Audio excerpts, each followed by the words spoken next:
Right on the side of the road in Clearfield, Utah, is where Russ Relyea discovered the power of a corn dog.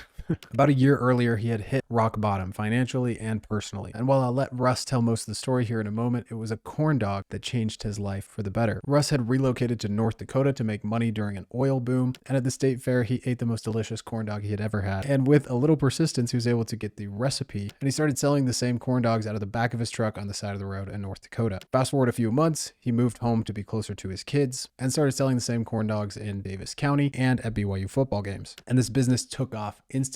Lines around the corner, and one of the most successful vendors ever at Lavelle Edwards Stadium. But what's even cooler is that this isn't just a business story, it's a love story. Russ and his now wife Denice started dating during the beginnings of World's Best Corn Dog, and they got married within 2 days of officially starting the business. All of that and more on this episode of UtahPreneur. Russ, Denice, thanks so much for being here. Thanks for having us. Yeah. So, Russ, take me back to North Dakota, 2011. Where are you at personally? And what happens? That rock bottom space you hear about, I hit rock bottom. It's an interesting time. I'd gotten divorced in 08, 09. And if you remember back in 08, that's probably the worst time ever to get divorced. And a year later, I lost my house and my kids had to go back and live with their mom. And I was pretty much out of options. It was a pretty bleak time. And I heard about what was going on in North Dakota.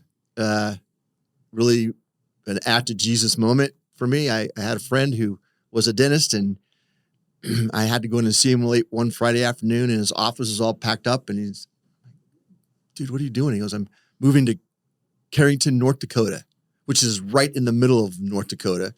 And this guy had an awesome practice and all this. And he goes, I just got an offer I can't refuse. So I'm moving to North Dakota. I go, well, what's going on? He goes, it's the oil boom, man. And I just thought, and he's like, they're paying people insane amount of money to move there. So I did a little research. My kids and I had kind of was in film business for a lot of years and decided it's time for do something different.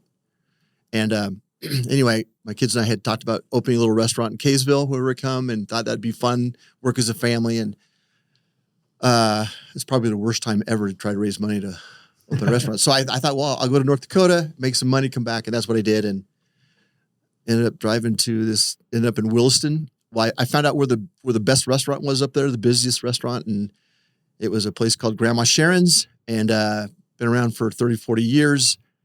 One of the busiest restaurants in the Midwest. So I made a phone call. The owner answered, and told her I had experience as a line cook, which was may or may not have been true. You know, I'd worked in restaurants while in college years ago. But anyway, she goes, "Can you be here tomorrow?" And I said, "Well, can you pay me this much?" She goes, "Sure." So I hopped in my 20-year-old Ford F-150 truck and drove 1,000 miles to the north, not knowing what was going to happen, and ended up being an amazing experience, man. Wow. The owner of that restaurant was the daughter of Grandma Sharon's, and an amazing human. Everybody up there it was an amazing experience. Give you an idea, this little town of Wilson was about 15,000 people. Then the oil boom hit, and there was probably 60,000 people living there. Wow. So there was no hotel rooms or apartments. I was living in my truck and Working as a line cook. But I was working about 100 hours a week. So the money was ridiculously good. And it was actually kind of obscene how much money we were making. And do you remember what the amount was you said that you needed to make? Well, I was at $25 an hour. I said, pay me $25 an hour, Okay. which I kind of laughed at. She goes, can you be here tomorrow? So figured I had 40, 50 hours of overtime every week. Just do the math on that. It was pretty great for a dude living in his truck. And, as those stories go, I was able to catch up on child support and, save a little money. And one of these right place, right times kind of stories. The next summer, I was in 2011, and in summer 2012, the fair came to town, and there was this woman in a big red trailer selling corn dogs and lemonade, and the line was about 2 hours long. And I always loved corn dogs. And I took one bite of that corn dog, and I just looked at this lady, girlfriend, you and I are going to become new best friends. And I was blown away by how good these things were. And she just kind of laughed, and I'm like, no, I'm serious. So I went back every night. Something shifted in me, man. I got to learn how to do this because I couldn't believe how good these things were. And I went back every night, and the Sunday they were packing up. I'm like, her name was Penny. And the funny thing is, the name of the woman who owned the restaurant's name was Penny too. The only 2 Pennies I've ever met in my life. Okay. Changed my life. But yeah. We kept in touch. She gave me her number, and I had the restaurant at night to try to figure out this recipe, and I can never really quite get it. So about a month later, this is July 3rd at 7:30 in the morning, I answer my phone, and it's Penny. She goes, "Hey, Russ, here you go. you seem like a good guy." Gave me the recipe, and all she says to me is, "Do good things." And it's kind of hard to talk about that now, but I felt like my life completely changed at that moment. Met this angel, and it's just one of those moments. So I spent she didn't tell me everything I had to do. She just gave me the recipe. So I had to figure out how to do the oil. I went and bought a turkey fryer from Walmart there. And so in order to adjust the temperature, I had to turn the fryer on and off. Anyway. So I started selling them out of the back of my truck. They're on Highway 2 in Williston after I worked at the restaurant. And within a few days, I had a line. I printed this big banner, just big black letters on a white banner, said "World's Best Corn Dogs," and I attached it to the side of my truck just to see if people would stop. So after a few weeks of that, I had a line. It was crazy. And we figured out, I tried a bunch of toppings, and I tried maple syrup and all these things. And I started pouring honey on these dogs, and it was amazing. I thought honey, people look at me like, you're going to put honey on these things? Like, ah. Anyway, long story. I was able, after a few weeks of that, I moved back to Utah and had this really cool thing. I didn't know how cool it was until my daughter and we did the Golden Spike Rodeo in Brigham City there that summer of 2012. Just she and I, again, I didn't really know what I was doing, but we drove home that night with like $2,500 in cash. I felt like, this is really cool. Nice. And the move back to Utah was inspired by like, I have something that I can be close to my kids. And I just need to get back to my kids. Right. Yeah. And so I had something there that I thought could be really cool. Were you just there for a summer in North Dakota, or how long? I was there from September of 2011 until August of 2012, almost a year. Yeah. Nice. So I wanted to see if people would actually stop. I wanted to test this. This is kind of funny. So I found this, and about this time I met her, which is a total random act of Jesus, and this things were really starting to click. And so I found this big empty lot on Antelope Drive in Davis County, which is a really busy street.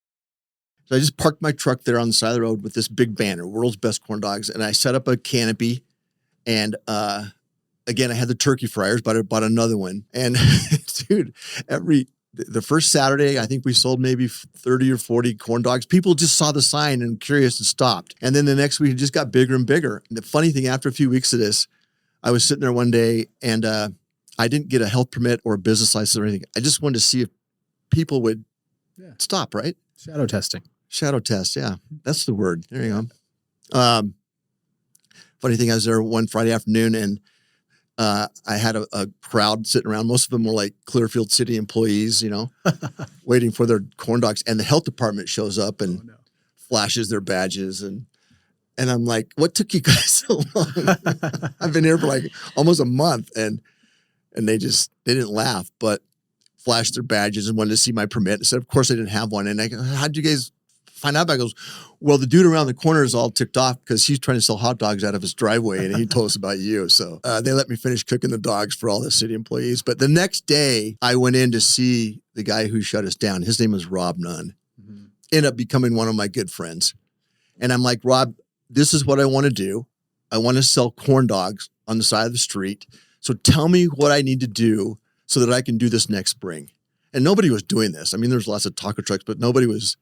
So he wrote out exactly what I needed to do. And we spent the winter. I just met Denice, and hey, do you have any room on your credit card? Because didn't have much at the time. I was living with my daughter in her basement. And the next spring, in March or April, Rob gave me a health permit. And then I went to the city of Kaysville, which was right across the street from where I was living in these apartments, and say, I need a business license. And they looked at me like, what do you want to do? Because I want to sell corn dogs on the side of the street. They're like, they laughed. But 2 weeks later, they gave me a permit, and we opened on April 26th of 2013. And we got married. April 28th. On the 28th. 2 days later, right? That was awesome. That was when Facebook still had that same silly, simple banner on the side, hanging up on the wall there. We did about 300 dogs that first weekend. Yeah, we had a line around the block. The next weekend, we had a line around the block. Wow. I have to tell you, though, we were hurting for any kind of capital or funds. And so we were both divorced. I don't know, divorce can really hurt you financially. And so we'd get this little stash of cash. I'd run to Costco. Sometimes we'd run 4 and 5 times a day to Costco and then re-up our supply. Oh, okay. And then go again. Talk about cash flow problems. Yes, yeah. Some people it's weekly. For you, it's hourly. Yeah. For the first month For or the so, first they're while. trying to figure it out. Denice, what was that request like? It was about $1,500 they asked you to put on your credit card, right? So let me just, I was living in my daughter's basement, driving a broken down truck, and we just started dating. So just put that Utah spin on what I was asking her to do. Like, yeah. Well, I know it sounds really stupid. I was in Monticello, Utah, single mom. I was working for a title company, and when I got on with the title company, they brought me from Wells Fargo. I was a loan officer there. And he came and offered me a job, the owner of the title company, and this grandeur opportunity that didn't happen until they could feel that I was pulling away, because every weekend I was going up there and doing corn dogs with Russ. And so they started to feel the pull and offered me a great salary and offered me to open a new branch in Blanding, Utah, and then to be over the Monticello branch as well. Okay. So that was kind of the deal that I had been waiting for 5 years. And so my heart was already with him. And I also saw his work ethic, that it was absolutely like I could see that my weaknesses were his strengths and his weaknesses were my strengths. Mm. And I could see that this might be a really good team. So when he asked you for the money to get everything in line for the health permit, you were like, you know what? Growing up as a farm girl and stuff, I was just like, when I saw all that he was trying to do, and I knew that entrepreneurs have a few failures before they have success, mm-hmm. which I could just tell. I don't know. A gut feeling was just like, do this, Nice. I didn't have any question, actually. And that's what the owners of the title company, they're like, okay, you're doing what? And you're going where? And they did the same thing. They're like, you're crazy. In fact, they contacted me 5 years after we were still in business.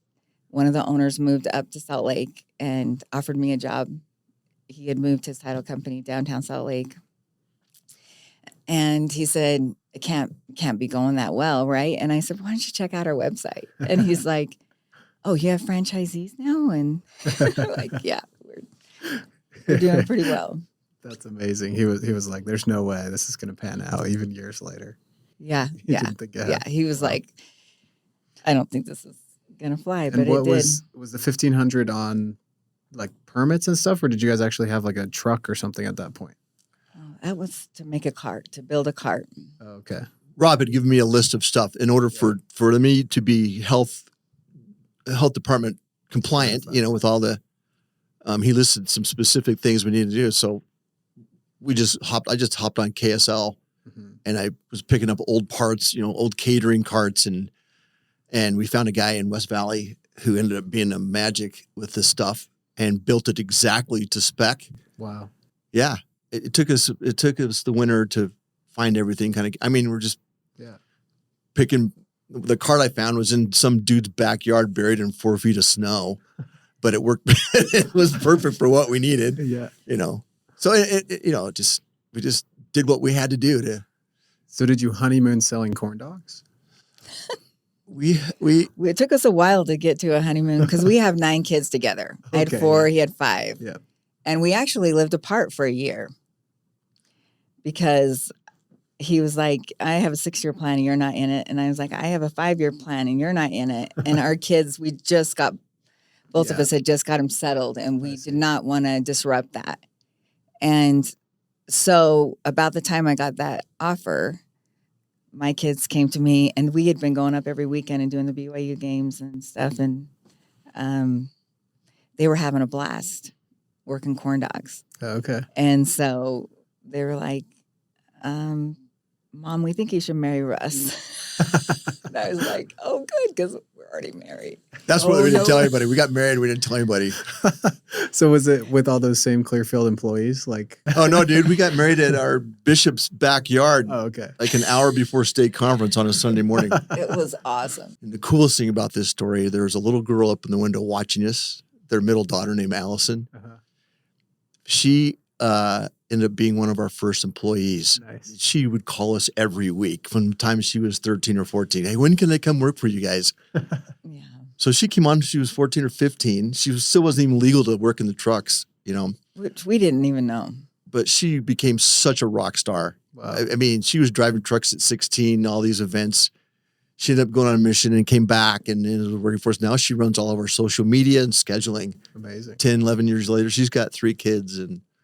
But just little things like that, these connections that you make that are lifelong, and they've been really instrumental in helping us have success. Yeah, that's the beauty of a local business. Those relationships that just don't go away. Yeah. I mentioned my mom runs a swim school, and she'll just be walking around Costco, and someone like 30, almost 40 will come up to her and be like, hey, you taught me to swim when I was 3. That's so cool. That's so cool. Like that just doesn't happen when you run a multinational conglomerate, right? Whatever, you know. Okay, so you started in April. So you're coming up every weekend, bringing the kids. Life got so crazy in that first few months, and we knew that we had something cool. I would have asked her to marry. In fact, I did. So our first date, the first time we met each other, you know, we'd been single about 5-6 years. Like, we're getting married, right? Like, this is... And she said, yeah, we are. So we knew. Yeah. There's and that was in, like, right after you got back to Utah, basically. You met her? It was in October. Fall of 2012. Okay. Yeah. And how'd you meet? LDSsingles.com, baby. Oh, boy.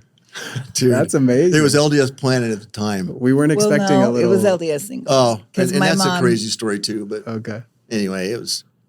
Yeah, my mom begged me for like 2 months to get it and put a profile. It has to be on LDS Singles. And I was like, nope. And we lived in the same town. And so I was like, okay, just to get her done. And it was like my kids were like, Mom, you can't put those pictures on. So they're like, let's take pictures of you, which was just so awkward and weird. But it was awesome. So you did a little backyard photo shoot? No, it's actually in my bathroom. I put a hat on and my kids shot one. I'm like, that's good. This chick put these pictures on. Like, it's almost like, I just dare you to contact me. They're out of focus and they're on the side. And that's not the type of pictures you see on these sites, right? And I saw this. I had a friend who, our 30-year reunion was coming up, and he was same weekend bugging the crap out of me to do the same thing. And I didn't want nothing to do that. I had no intentions of getting married again. Honestly, I was like, but he goes, you got to. So I put one on there for like 3 days. Yeah. And when I got on there, I saw her, and it's like, oh, damn, I got to find out who this chick is, because it was like so different than anything else that was on there. And what she wrote, it's just like, man, if you've got the balls to do it, go ahead and reach out to me, right? That was almost what it was like. And then I kind of became a little obsessed with her, because it was like so cool. Nice. Yeah. Do you remember what the description of her said? Oh, it was her love of the Savior, her points of her children, she was a runner, you know. Okay. I was like, this is just too cool. Nice. And but the fact that she had on her hat backwards and had on a T-shirt and and that was her profile picture. I see. Okay, I got to find out who she is. Like, and the picture of her was on the side. You couldn't even see her face. I didn't. It seriously was like something you would never see on LDS singles. Okay. I didn't give my kids much to work with because I was like, this is just a waste of time. Yeah. You know? It was funny. So I love it. basically, I said at the bottom, I said, so we are good, me and my kids, and we're good without a man. But if, you know, it could be icing on the cake, then contact me. It's funny. And Russ was like, oh, yeah. Well, she didn't respond. Yeah. I didn't respond because those sites were crazy back then. Yeah. And after 3 days, anyway, I took my thing off and I found out she put her name as her handle. So I found out who she was on Facebook. Okay. So I contacted her through Facebook and she didn't respond for weeks. Months. He did it in August, but this is the thing is I wasn't serious about it, so I wasn't checking it. My mom kept saying, "Who's on there?" I'm like, I don't have time. I mean, a single mom with 4 kids and a full-time job, and they were teenagers. It was nuts. Yeah. So I accidentally put my name on there because I wasn't really serious. I thought at the end it would ask me for a handle. It didn't ask me for a handle. I hit submit and my profile came up and I was like, oh, my name's right there. So I went and tried to change it and it wouldn't change. So I called customer service and they're like, now refresh it. It should be changed. Yeah. It wasn't. My name was still on there. So I was like, I got to go. I don't have time for this, which was really the way he was able to find me. Yeah. So it was meant to be, I guess. Yeah. Believe it or not, this is the second story I've heard from LDS singles where they both only had an account for like a weekend and it worked out. Like Jesus is always watching, Keaton. Yeah. And I say that a lot, but it's really true. It's really true. And I just luckiest dude on the planet. It just all worked out. You know, we got 9 kids. They all like each other. Yeah. And I got this amazing business partner who she rocks at accounting and financials and the business side of things. I suck at it, but I can work 24/7 and I can build stuff and I can make the operations work beautifully. Yeah. As long as somebody can take care of the back end and I knocked it out of the park finding her. Yeah, that's amazing. I would agree, just having known her for less than an hour. Thank you. Well, thank you, but I'm one lucky girl. We're a good team. I read this book called Traction, I think. And there's it's creator and implementer. Yeah. And so we both have to be respectful of each other's positions because if the implementer is trying to hold up too many balls in the air, then it doesn't work, right? They're overwhelmed. But if you don't let the creator create, so the creator withdraws and is not happy and passionate. Just as a quick note, if you don't know that book, Traction, I forget what the subheadline is, but it's EOS, the Entrepreneurial Operating System. Very famous, it's been mentioned on the podcast before, so check out the book if you are struggling to maybe with roles or systems, things like that. Would you agree, Denice? Yeah, okay. So good. You sell 400 the first week, then you have a line around the corner the next week. I think we sold like 200 or 300. Okay. I remember because we had to go to Costco like 3 times. Okay. And this is just when Facebook was taking off, right? And so we posted something. And we were just in this little parking lot, in this auto repair parking lot in Kaysville, who happened to be a friend of mine, our next door neighbor for years when I was married. And he was all in, like, for sure, dude, take that corner, do whatever you want to do. Nice. The next weekend, because we were so overwhelmed, we just had these little turkey fries. We went and got some Fry Daddies at Walmart. And we had the cords plugged into, we had an electric plugged in 150-foot cords into the back window of our apartment in the building behind. We kept blowing the thing. So my brother-in-law came down to kind of help us. And his job was every time the things would pop to plug the thing back in. That was our first weekend. And I like, okay, there's no way. But people were still waiting for. Oh, and they were having a great time. We had music going. Flower beds. I mean, it was cute. Fun. Bistro lights, you know. Yeah.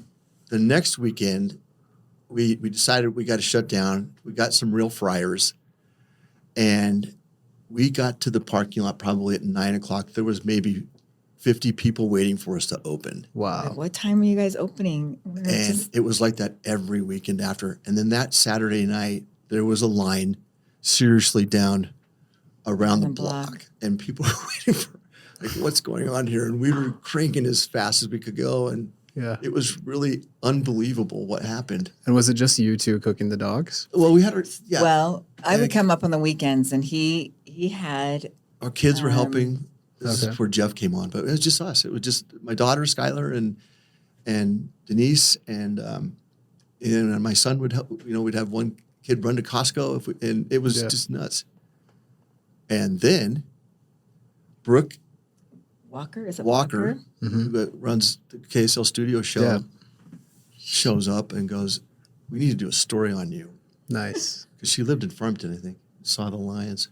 After that story ran, it was just before the 4th of July, right? Mm-hmm. It Well, was and a then week, you it was had 2 weeks another before. buddy that did a. Channel 13, going back to my TV days, had all these. Nice. But after that story ran, then it was just Bananas. It was unbelievable. We had to buy another fryer,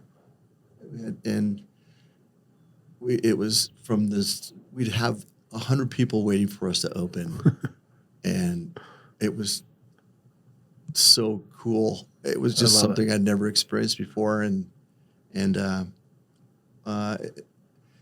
it was so funny. We'd go back to our little apartment at night, and we looked like drug dealers with all the cash we had sitting on the table, and Did or did not once roll around in it. So anyway, it's just something. It was just really cool. Yeah. And We're very blessed. we were extremely blessed. Do you remember, like, finances wise, how you ended up after that first season? Like, when did you stop having just the one cart in the one car dealership parking lot? And when did you realize, hey, this might actually grow bigger? He's so cute. Okay, so I just got to tell you a few things. Not maybe cute, but just so cool. So amazing. So he put up this sign that said a footlong and a sody pop for $5. And this was before I had really stepped in and we had known our profit margins. And we found out that we were paying the taxes. We didn't say plus tax. We didn't say there's credit card fees. No, none of that. We were absorbing all of it plus the sody pops. $5 bills. And we got an accountant on, and he said, I just have to show you how much you lost Oh, no. in trying to. But honestly, We didn't care about that. He's We such just a big heart. And I actually was like, this is so fun because it's such a great deal, you know? And we had to change a few things. But the first year was 57. so if you did 56K. 50,000 plus footlongs, and you're giving away 50,000 cans of pop, Yeah. just do the math on that. That's a lot of. And But at that point we didn't care. We were trying to get. Then we were also doing BYU games. Wow. Which was another just unbelievable experience. But that was great for exposure. Yeah. And I don't know. I went to BYU, and and my greatest memories are in that stadium back when Ty Detmer and Steve Young and Jim McMahon. Those were the days of the glory days, and I remember driving in there that first time. Tears were running down my face. I was like, I can't believe we're here at BYU. And we set up on the northeast section. We had a whole section to ourselves. Wow. 10 fryers, 20 employees. I mean, we were doing 2,000, 2,500 footlongs by the end of halftime. Yeah, Wow. we were always sold out by halftime. She'd go in to do the final numbers at the end of the day to pay BYU, and they'd stand up and applaud because nobody had ever done the numbers Wow. that we'd had. And yet, And then our lines would be the length of the entire stadium. And the guy who was running it would come and tell us, you got to do something about your lines. I'm like, dude, what is it you suggest, right? And the fire marshal would come and say, I'm going to shut you down because the lines are going up and around But then we'd drive home at 2 or 3 in the morning, completely exhausted, making... We rented a U-Haul. And we'd go drive home, we'd make a couple grand. Oh, wow. So we're like, this doesn't work. We'd spend 3 or 4 days with that. We would make more money on our little stand on Main Street than we would at that BYU game. Now, it was a trip to be there, and it was awesome. Yeah. But some of that goes along, bigger is always better. That's one of the things we've learned this last 10, 11 years is sometimes subtraction is a beautiful thing. Yeah. And if I had one message for entrepreneurs who are trying to race out there and get big and get all these trucks, and we've done that. We're in the process of doing that. But now we're in the process of realizing we've got to start subtracting. And that's a real principle. This woman has created a database that would absolutely blow your mind. She can tell you every dog, every drink, the weather, who worked at what time of day for the last 5 or 6 years. Wow. And we got audited this last year, and the auditor's just like, holy crap. This is a great story, too. Because of her the way that she put these database together and her records, the way she keeps records, they came into us last spring with this audit telling us that we owed them $72,000 in sales tax, back sales tax. Nope. 6 months later, 7 months later, and 2 auditors who walked away from this auditing, the state auditors like, this sucks. You guys, telling the state auditor, you guys are idiots. Quit. Walked out in the middle of our audit. Ended up owing us $16,000. $13K. Yeah. Because of her ability. So wow. I would get on the subject, but this idea of accounting and she is an absolute rock star at this. And we have been on this track. I'm just like, we got to get more trucks. We got to get more trailers. And for the first few years, that worked because we needed to get to a certain spot.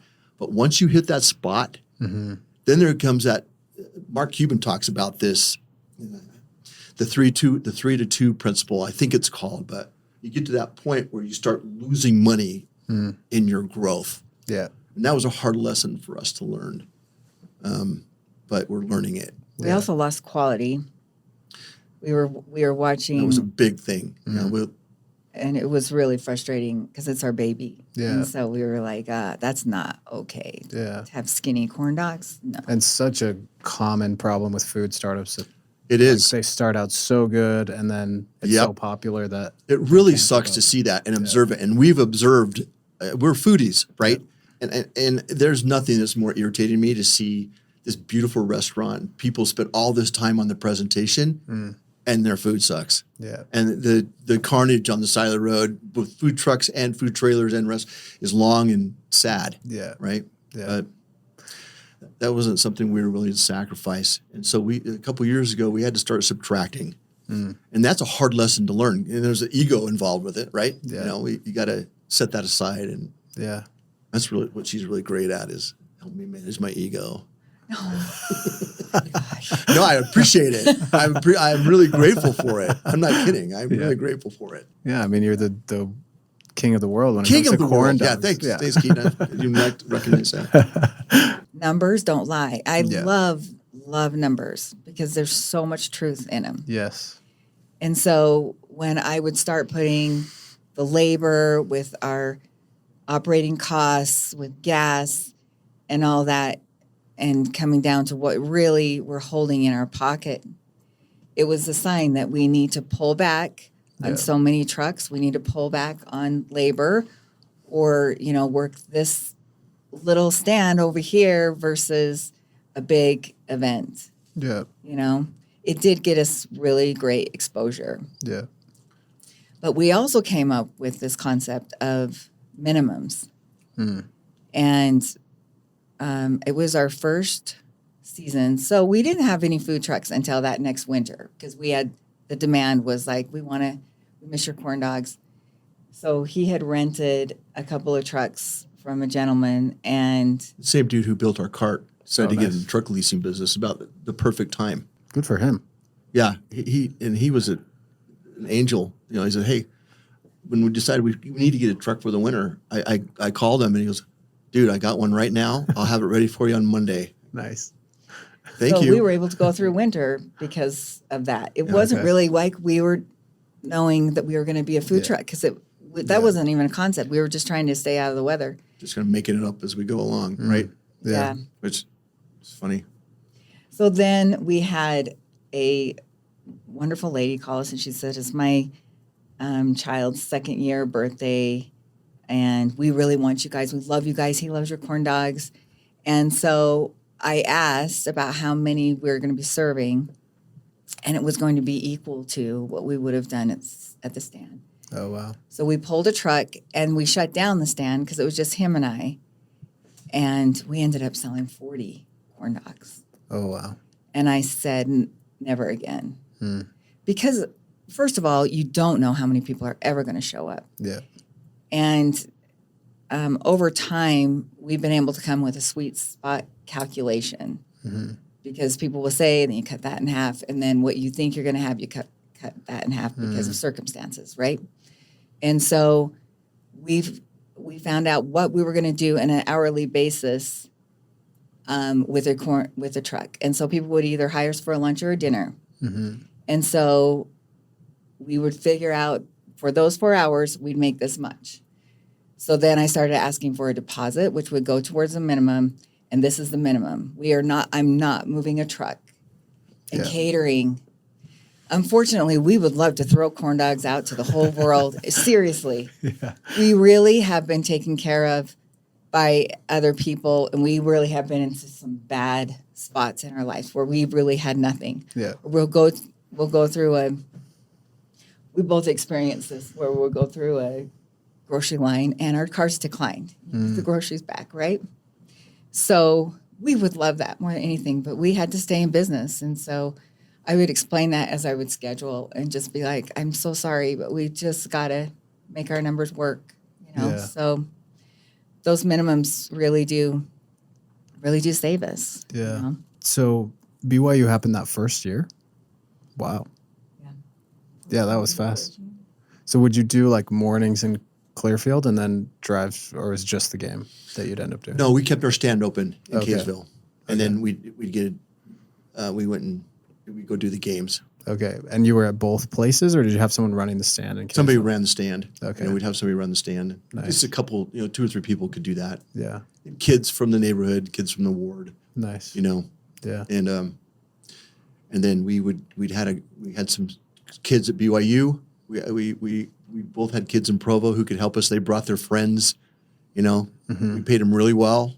It was a lot of fun. That's fun. It was 4 or 5 hours of just insanity, I bet. insanity, but it was so fun. Yeah. Taysom Hill was there. That was his last year there. Yeah. And this is another story how we're always been taken care of.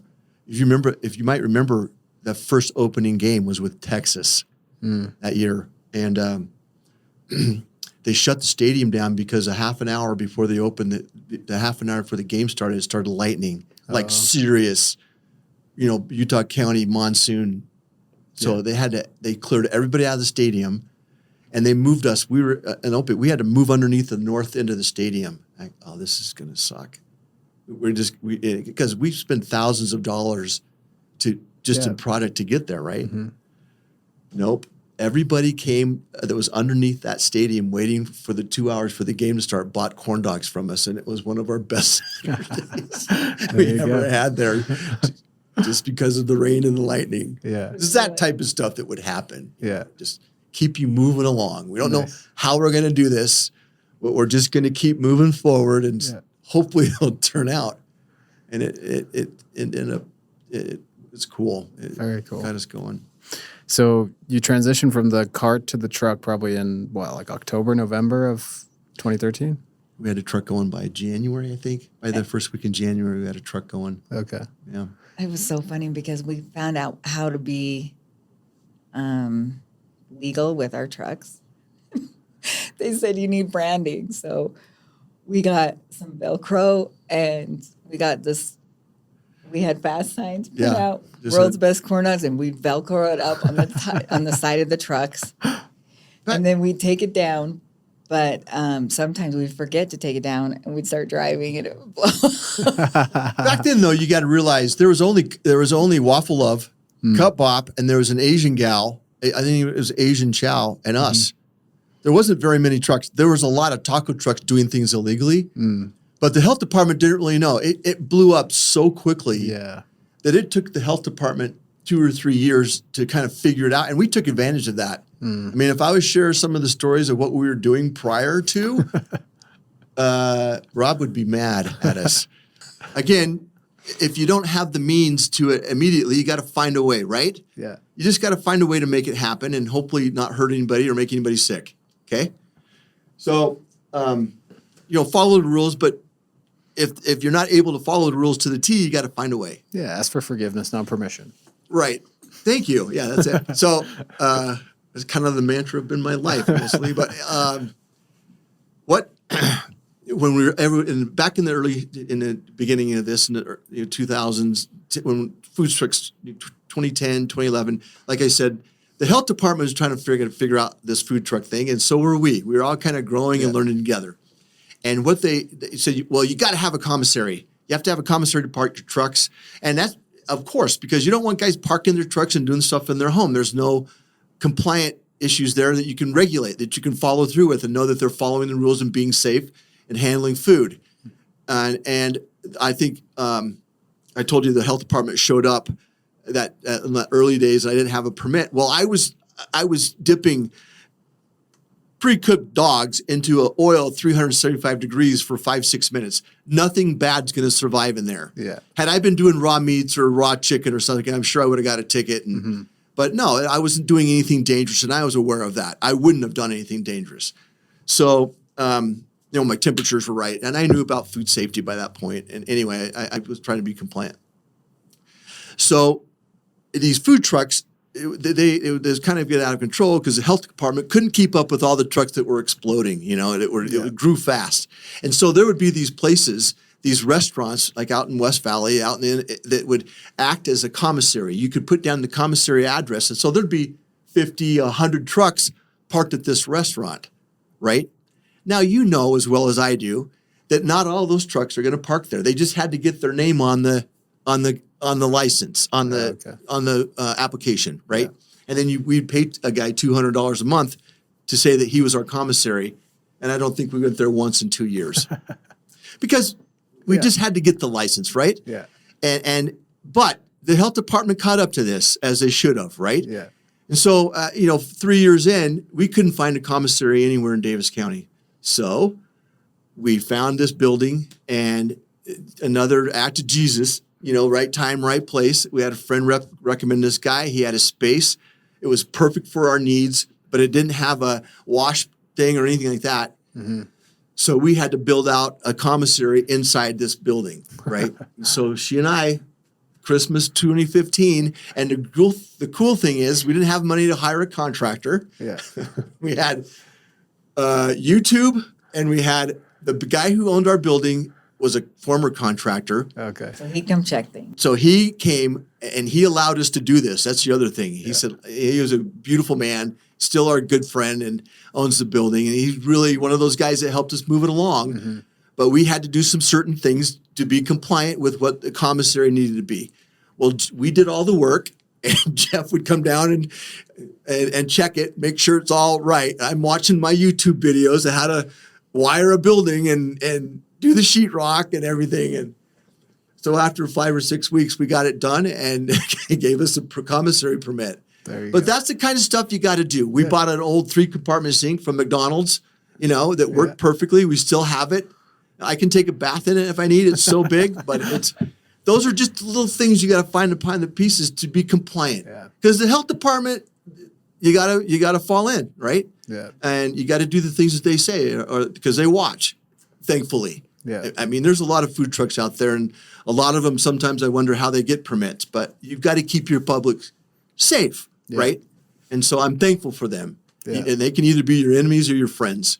And Rob is still our our good friend, and he still is with the Davis County Health Department. And Davis County is the best of the best. They really have done a great job to help us. If they know that you're trying to do what's right, and this is key, if you're trying to get around them and do things that aren't, they're going to find out and they're going to bust you and shut you down. And for us, that would be very expensive to be shut down on a July weekend. That's no way we're going to let that happen.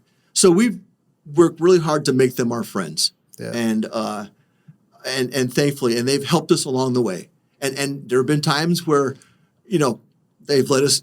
I'll give you 2 hours to get this fixed, because they know that we're trying to do. As long as the health department knows that you're trying hard, they're going to work with you in most cases. But in the early days, garages, bathtubs, kitchen sinks, they all played a role. You got it. Bad. That's as far as we'll go.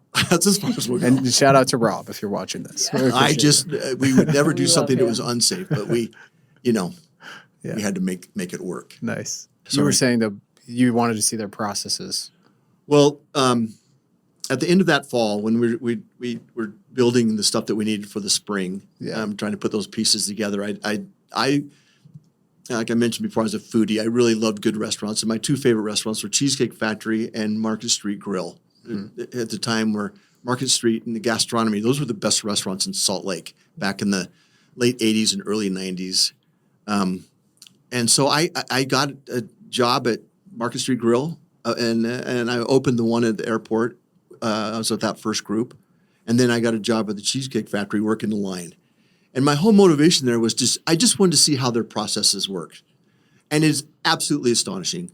There's a reason why they're the best restaurants on the planet. It's all in the details and the small things. And I had a great 3 or 4 months. I was a low guy on the totem pole, but it was a fascinating, amazing experience to see how the corporate guys who do it right, how they do it. And so we've tried to juxtapose those principles in our little cool truck company, Can you give us an example of like something you pulled from there that you guys use today? The thing I found most astonishing about Cheesecake Factory, you may not know this, but if you go sit down at Cheesecake Factory, there'll be the only thing that's probably not made there is the mustard and the ketchup. Oh, okay. They make their own mayo there. And then the cheesecakes and the cakes all come in on a big pallet on Thursdays, and the bread. Everything else is made from scratch while you wait. And I just thought there is nothing that compares to the taste and the quality of that food. And that's why people will pay whatever and wait in line for an hour, 2 hours, 3 hours to eat there. And so our ingredients that we use are the best. We get them from our cornmeal comes from a secret location in the Southwest by our Native American brothers who have a pallet of this freshly milled cornmeal just for us, because after Russia invaded Ukraine, the place that we normally got cornmeal, you can't buy it anywhere, right? And I have an uncle who lives down there who gave me the name of this guy and one of the tribes down there, and it's the most beautiful. And then the other ingredients we get are all organic, and they're the best of the best. And that's what sets us apart. Our batter is made fresh several times a day. Our dogs are the best of the best in taste and quality. And our supplier is there for us, always has the pallets that we need, and they become great business partners. And so the batter that we make, we have a saying on the truck, if your batter sucks, you suck. And we don't want you to suck. This is what we tell our new employees. We're here to make you champions. So that little bucket of gold, we go to great lengths to make that batter as perfect. The dogs are dipped perfect and cooked perfectly. And people think, you're just dipping corn dogs. There's a science and a process to it. And so we got these amazing employees. Some of them have been with us for 5, 6, 7 years. Now you look in the food business, that's unheard of. Yeah.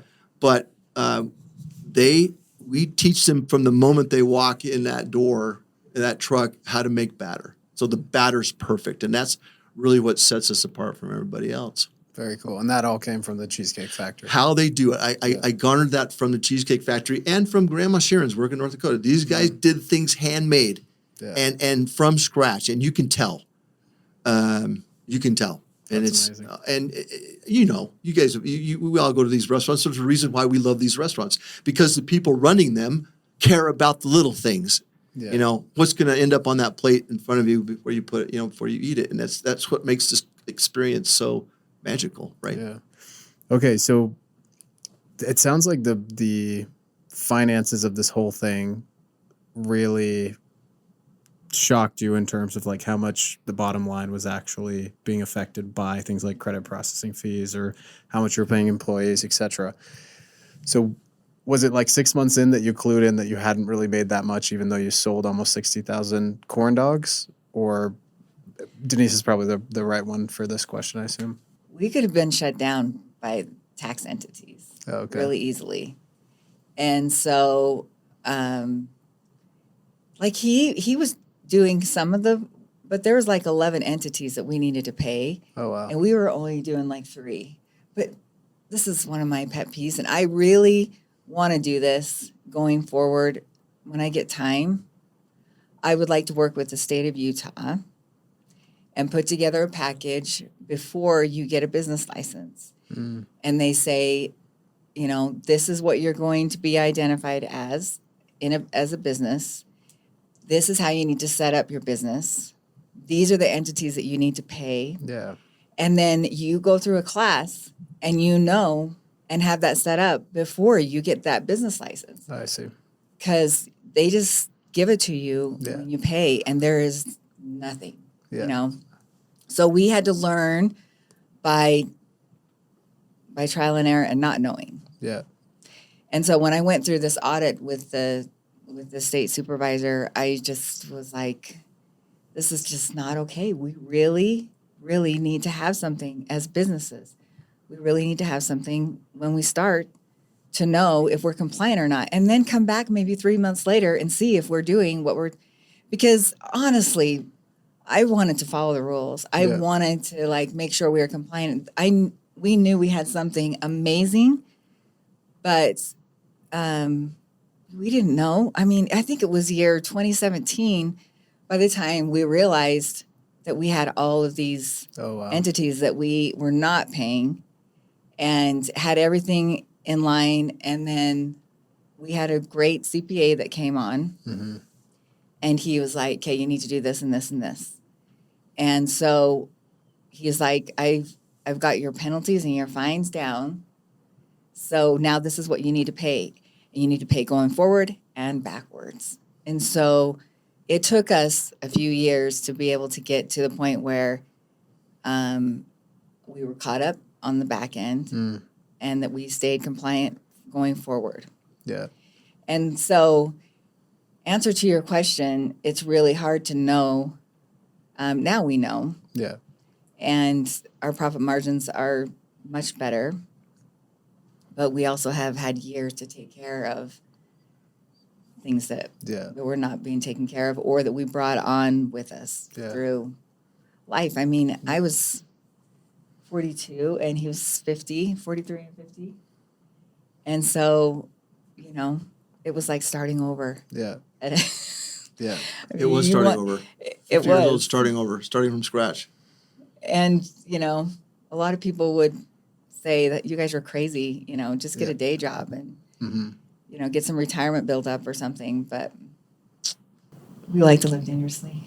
Yeah. What's that meme? It's like U.S. government, you have to pay us taxes. And then me, how much? U.S. government, we don't know. Me, what happens if I don't pay the right amount? U.S. government, you go to jail. Yeah. Yeah. That's kind of how it felt, I assume.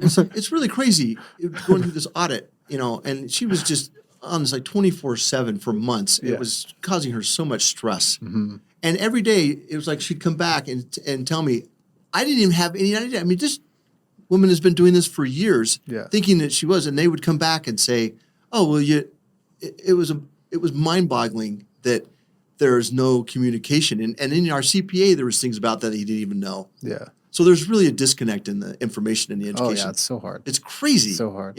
Yeah. But fortunately for us, we were able to go back and amend those taxes once I learned. And I actually file for myself now. Oh, okay. And it's not that hard. Nice. So I'd be happy to teach. You're going to get a owners. few job offers from this podcast, I have a feeling. It's She not should- that hard. She charges a consulting fee. Yeah, No. good. You're kind of scraping by, maybe earning more money than you're thinking you're earning more money than you actually are. You're going to have to pay that debt back, so to speak, in 2017. But walk me through those next 4 years. Like, you're just doing a food truck every weekend. Like, do you have multiple trucks at this point? How did it grow from that first, I don't know, I guess it would have been 8 months. December's when you got the food truck. You started in April. What was next? We had a good friend who saw how successful we were. Mm-hmm. So we got him set up in St. George. Then we had another friend, that a good friend in Las Vegas. They wanted to do a truck the next year. So we got them going. Nice. And we wanted to, we had this idea that we could start franchising, but we spent years just figuring out how to do it. Yeah. And then we got 2 trucks the following year. We leased those trucks. And honestly, we could have had 20 that next summer. Wow. And then so we the following year we had those 2 trucks, and then we had a main spot down in Farmington, Burt Brothers Tires. Shout out to them, they were amazing. But we got too crowded, people bumping into cars, so we didn't last there maybe a season or 2.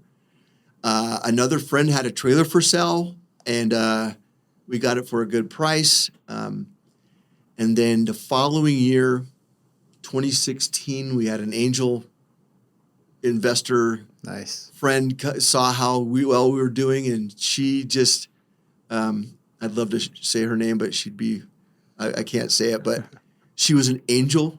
Yeah. She'd known me a long time and saw what we were doing, and we knew we had to get some more trailers and ramp this up. We had stayed pretty much debt free up to this point. She just wrote us a check for what we needed. By that time, we were able to buy our own truck, and we were leasing those 2. We were able to give those back. We had a trailer. We had 2 trucks. We got 2 trucks. Had a guy show up to the stand this first year. He goes, "Hey, I got this truck in my driveway. I bought it at an auction. It's an old U.S. postal truck. I haven't turned it on in 2 years, but here are the keys.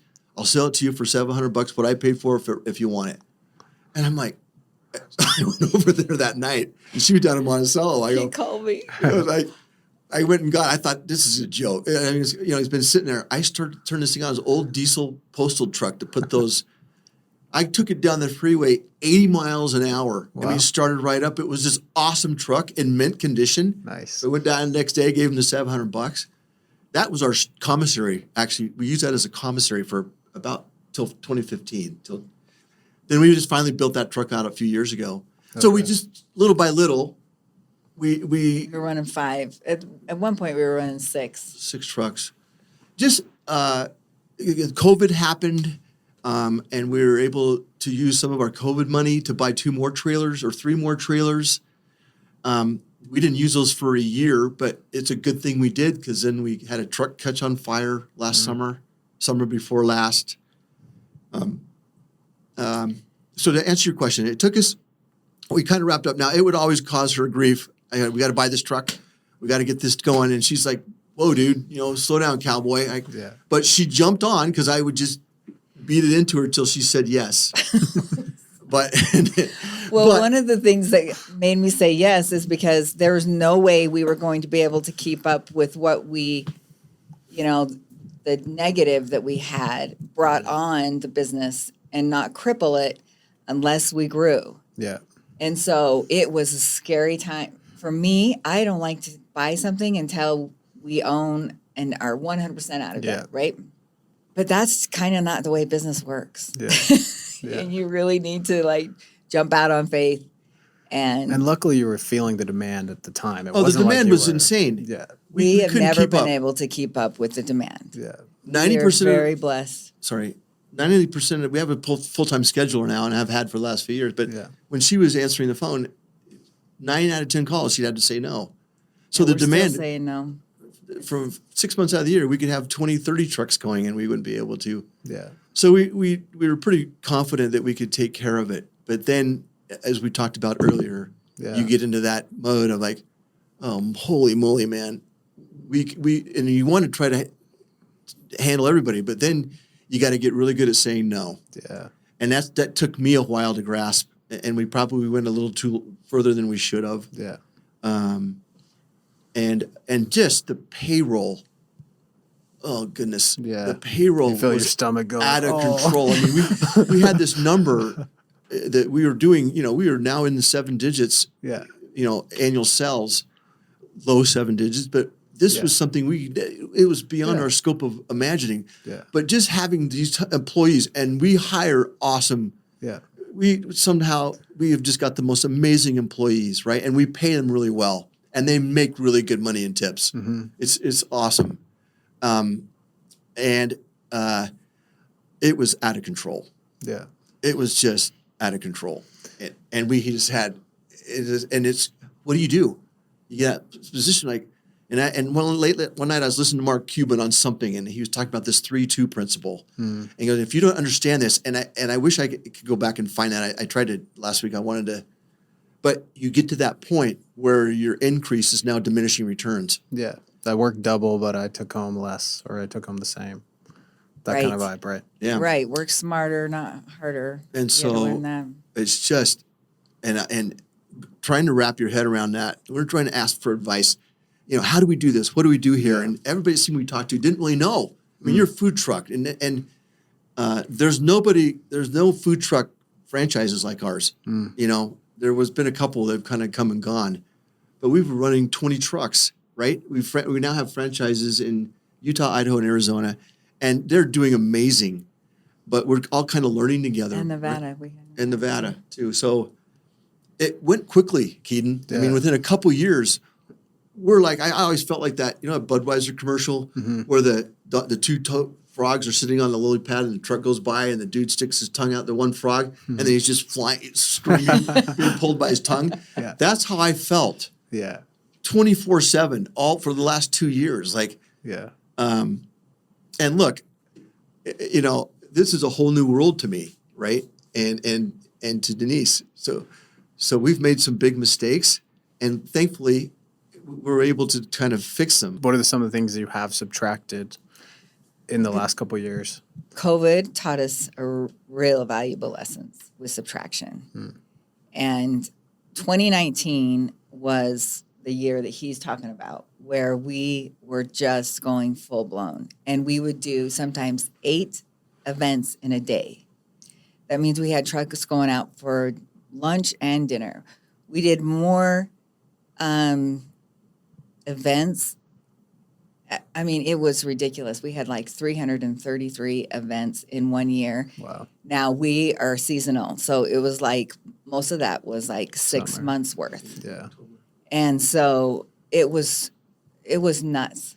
It was nuts. And so COVID hit, and me and my office manager and my sweet scheduling gal, we were watching as the phone calls came in and canceled events. Oh, wow. Now, we have always had locations. So we stuck at those locations and we prayed, We were just like, we don't know how we're going to survive this. Yeah. Fortunately, we're pandemic proof, and we are so grateful for that because we were able to stay open, because we were outside. We did the 6 feet thing and set up cones. We were very careful, made sure everybody had masks on, but it was just us, and we had a key employee that was a lead manager for us, and it was just the 3 of us. And we actually kept more in our pocket that year than ever. And so we were like, what is going on? Just the 3 of you in terms of managerial stuff, Managing right? 2 locations with 2 trucks. Yeah. If you remember, they shut all the restaurants down for 6 weeks. Yeah. But they let food trucks go out, which was like, Some of that COVID logic stuff just we doesn't didn't happen. understand it, but we were so grateful for it.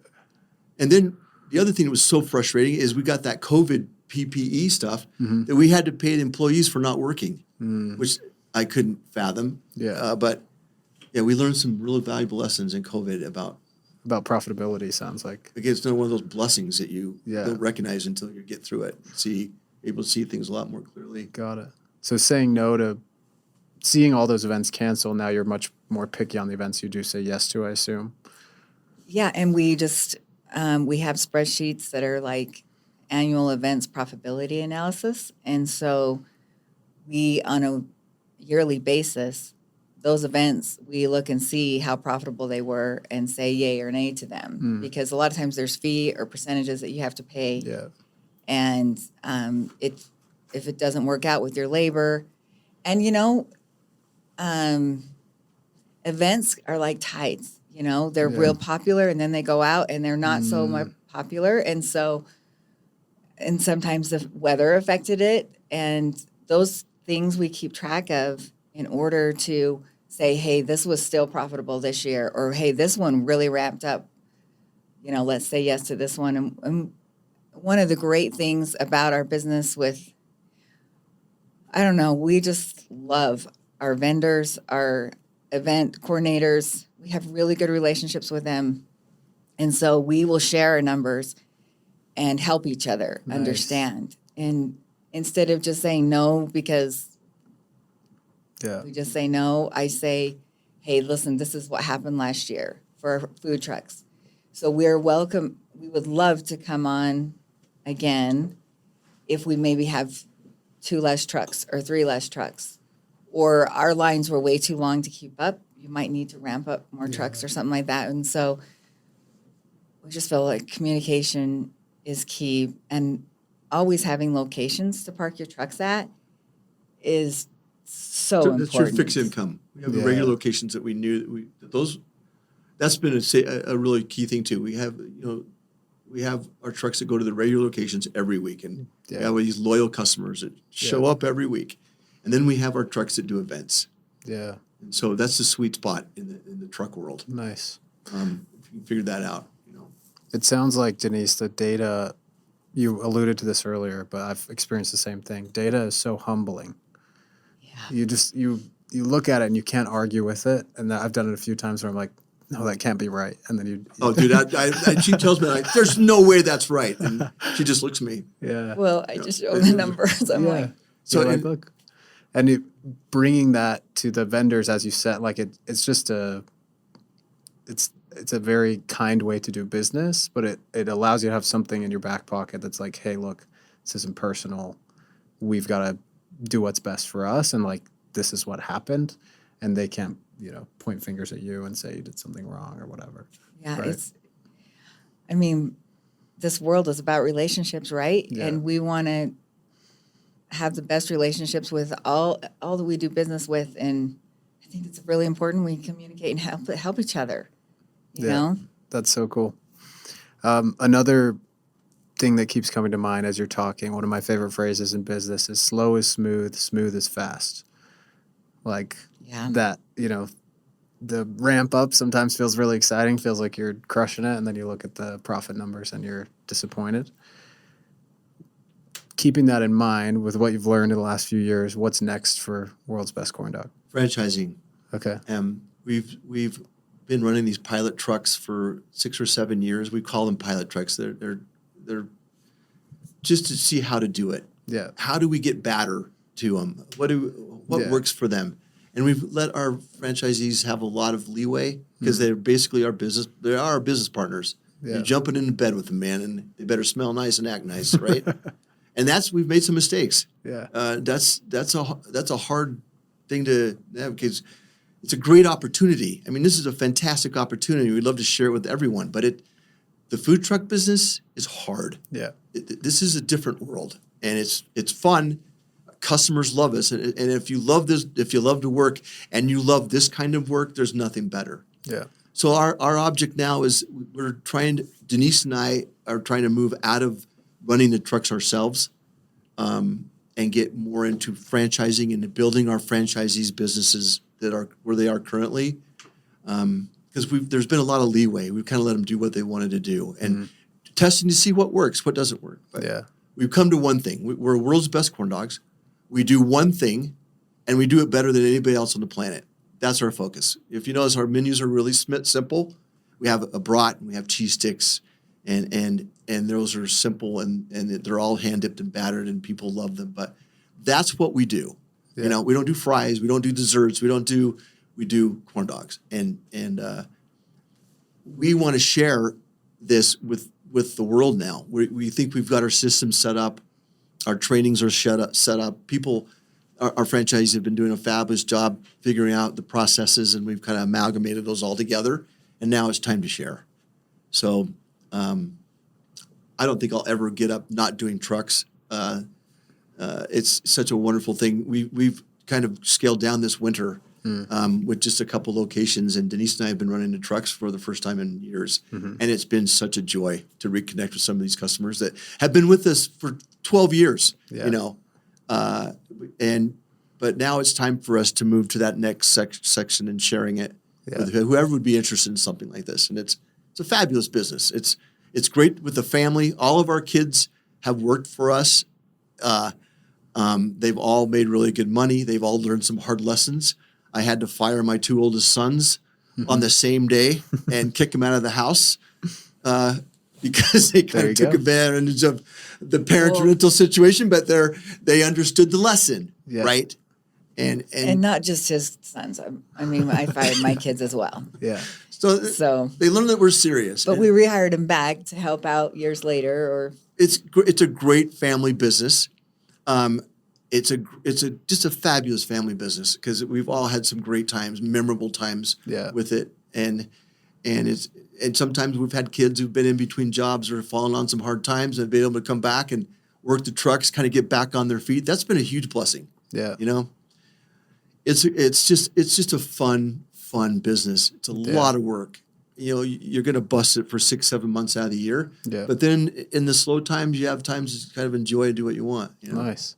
So our employees truly are our family. We look at our employees, we call them our kids because they really are like we just love them. I mean, it seems like you've had really good success, and especially in the food business in recent years, that seems to be harder and harder. What advice would you have in terms of somebody in the food business in Utah trying to get great employees? What's worked for you? We absolutely, they are the most important part of this business. Absolutely. Without question. And they know that. We make sure that they know that.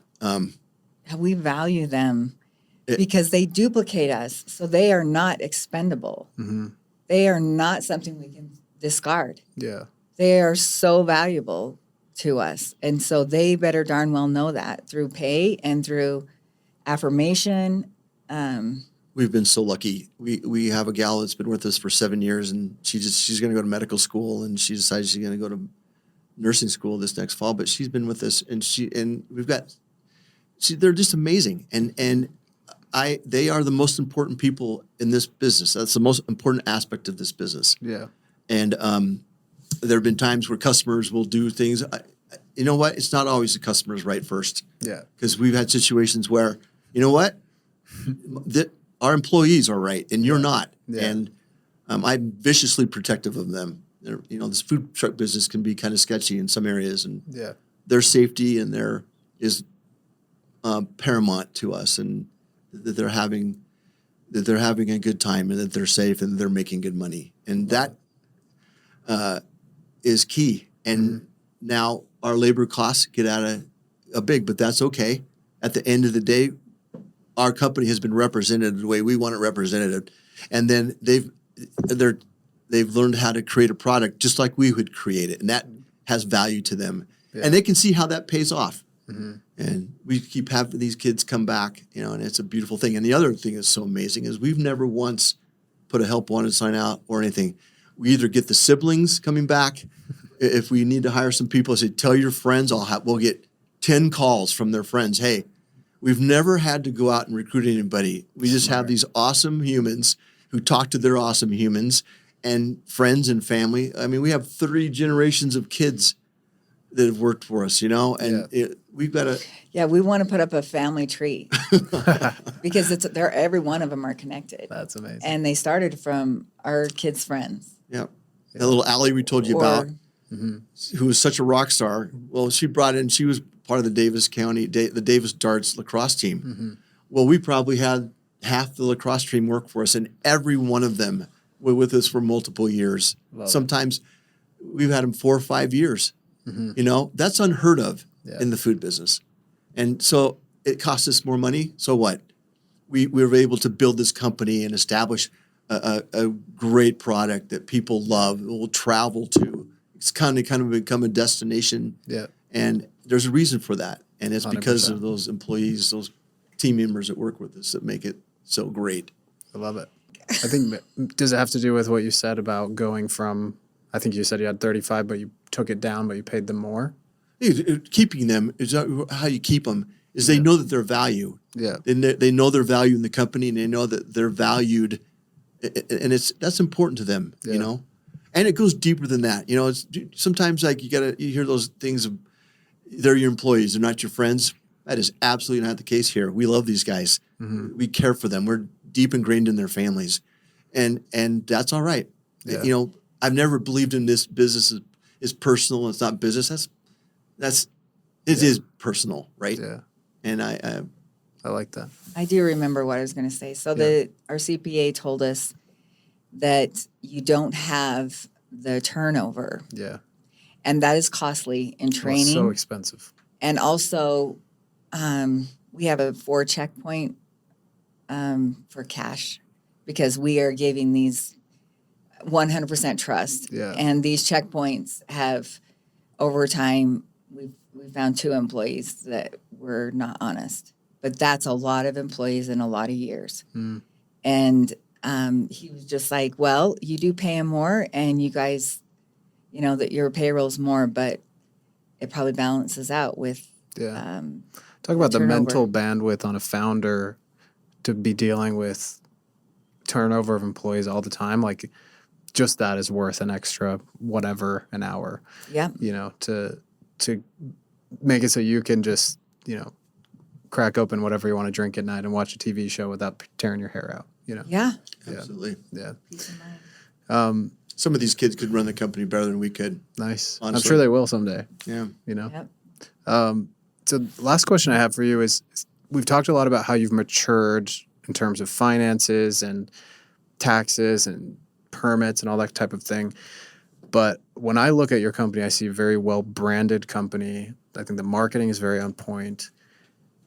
Talk to us about that. How has the marketing matured over time, and how have you, especially in recent years, grown from this kind of fledgling fly by night in some ways, you know, McDonald's sink in the made up commissary to now being a very legit company that will continue to operate for years to come?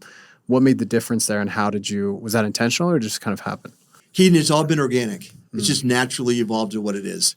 And we've had some brilliant, awesome people help us along the way. The logo that we created, my son-in-law did it in 5 minutes on his computer. Nice. In an act of desperation, I had to get this done. And it turned out being awesome. Yeah. And a shout out to Isaac. He's in Rev 7 marketing, man. He's a genius. Nice. And he's helped us along the way. And then Rumor Advertising, all the guys over Shane O'Toole's group put together that logo. We worked on that for a year. I had a very specific image in mind of what we wanted it to be. Okay. Those yellow trucks with the waves and the kind of the surfing California vibe. And they nailed it. I mean, it took us a few tries, but they nailed it. And I still see our trucks. That is such a cool looking truck. Same. And people spot them. And so Yeah. honestly, Keaton, I can't take credit for that. It has organically evolved with the help of some of our Rockstar employees and Isaac and Rumor Advertising, and these guys have just, those people just show up. When you're trying to do something, the people are going to help you. They'll show up, right? You set your attention and what you hope to be, and there's something, I don't know what that is, but it's real, and it pushes it along and makes it cool. Yeah, I I think do have to say, though, he really is talented. Like, he has a vibe, and he's a writer, and he also just knows logos that pop and things that he's got an eye for it. half the battle is being able to like tell the designer what you actually be able to communicate that to the designer and not give up when they come back with something that's like 85% there. Yeah.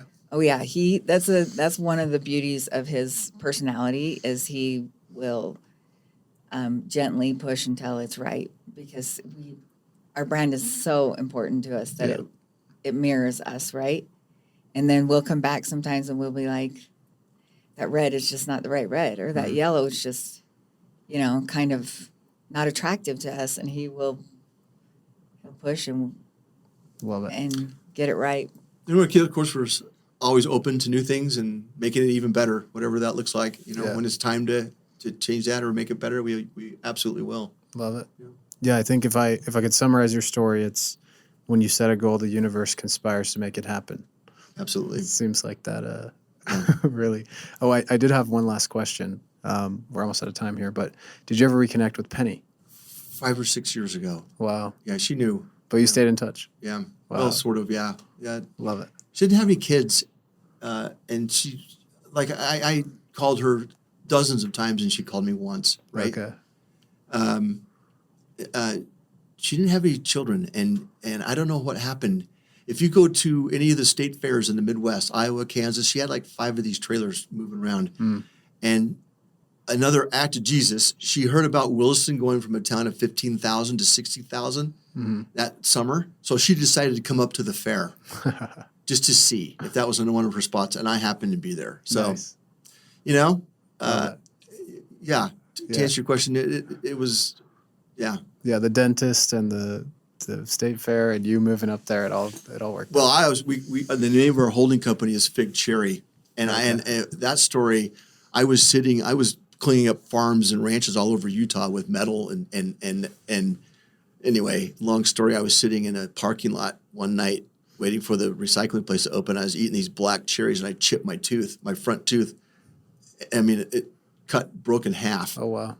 So that was on a Thursday night. So I had to go call Ben so I could get it fixed on Friday. And I was sitting in the parking lot so tired of this. I was killing myself. This is the last load. I'm done. Because it really was. It was my thinking. I can't do this anymore.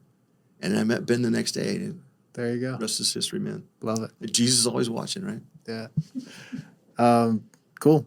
If you guys want a corn dog, worldsbestcorndog.com, right? And if you want to be a franchisee, it sounds like that's coming soon.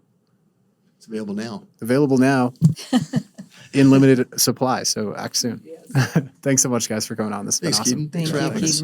Thanks so much for tuning into this episode of UtahPreneur. Really quick before you click off, 3 things. Number 1, make sure you follow us on your favorite social media platforms. We're on all of them. Number 2, if you enjoyed this episode, the best way to support us is to share with a friend, subscribe, or leave a review, or all 3. And lastly, do not miss last week's episode with Emily Ames of Pioneer Gift and Copy. This is a family-owned business that's been running for over 100 years. You're going to want to check it out. There's a ton of nuggets in there, and it's just a really fun story. Thanks again for tuning in. We'll see you next time.